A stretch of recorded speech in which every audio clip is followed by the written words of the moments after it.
Hello guys, I hope you will be fine. तो guys, आज की इस वीडियो में हम बात करेंगे बांग्लादेश की। बांग्लादेश के हालात आजकल बहुत ज़्यादा ख़राब हो चुके हैं। उनकी पीएम हसीना वाजिद मुल्क छोड़ के जा चुकी हैं और अब नई हुकूमत बनने वाली है। आखिर ऐसा क्या हुआ कि बांग्लादेश की हालत आज ऐसी है।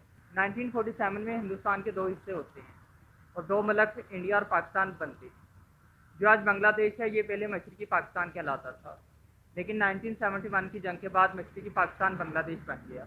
बांग्लादेश को आज़ाद करवाने में भारत और शेख मुजीबर रहमान का हाथ था। पाकिस्तान में शेख मुजीबर रहमान को गद्दार तक कहा गया। शेख मुजीबर रहमान बांग्लादेश के पहले पीएम और बानी थे। इनका कत्ल 15 अगस्त 1975 को होता है और इनके ख़ानदान के तमाम अफराद को मौत के घाट उतार दिया जाता है। शेख हसीना वाजिद और इनकी बहन इस वक्त लंदन में होती है, इसलिए ज़िंदा बच जाती हैं। शेख हसीना वाजिद अपने वतन बांग्लादेश वापस आती हैं और इलेक्शन लड़ती हैं। वो पहली दफ़ा बांग्लादेश की पीएम 1996 में बनती हैं और इसके बाद 2009 से लेकर 2024 तक लगातार वो बांग्लादेश की पीएम रहती हैं। इनके दौर में बांग्लादेश ने बहुत ज़्यादा तरक्की की।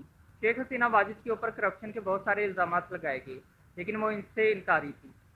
बांग्लादेश में सरकारी नौकरियों का कोटा सिस्टम है, यानी 30% उन लोगों को दिया जाता है जिन्होंने बांग्लादेश आज़ाद करवाने में मदद फराहम की थी, यानी उनकी फैमिलीज और बच्चों को। बांग्लादेश की यूथ आजकल इस चीज़ के बहुत ज़्यादा खिलाफ थी और उनका मुतालबा ये था कि इस 30% कोटे को ख़त्म होना चाहिए और सारी सरकारी नौकरियां मेरिट के ऊपर डिवाइड होनी चाहिए। लेकिन शेख हसीना वाजिद इस चीज़ के बहुत ज़्यादा खिलाफ थी, क्योंकि ये 30% लोग शेख हसीना वाजिद को बहुत ज़्यादा पसंद करते थे और इलेक्शन जितवाने में इनको मदद फराहम करते थे। 2018 में बांग्लादेश में बड़े पैमाने के ऊपर प्रोटेस्ट होते हैं और कोटा सिस्टम को ख़त्म करने की मांग होती है। इसके बाद ये केस हाई कोर्ट में जाता है और हाई कोर्ट फैसला देती है कि कोटा सिस्टम को ख़त्म किया जाता है।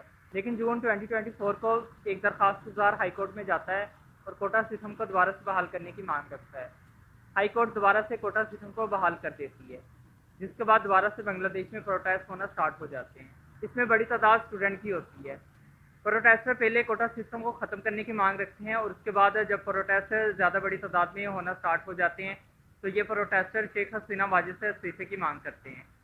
शेख हसीना वाजिद इन प्रोटेस्टर को दहशतगर्द कहती है और इनके खिलाफ वो फौज को ले आती है।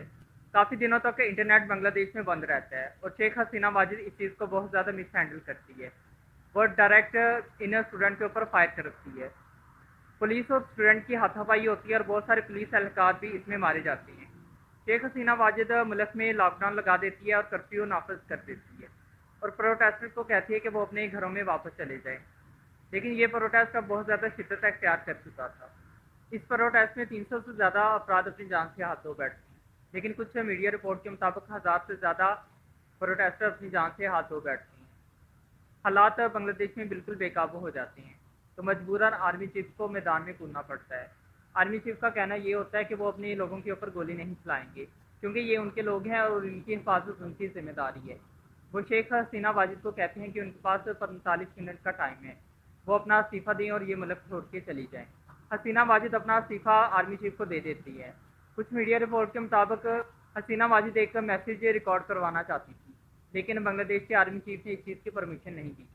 इसके बाद उनको एक हेलीकॉप्टर में बिठाया जाता है और वो भारत की तरफ रवाना हो जाती है।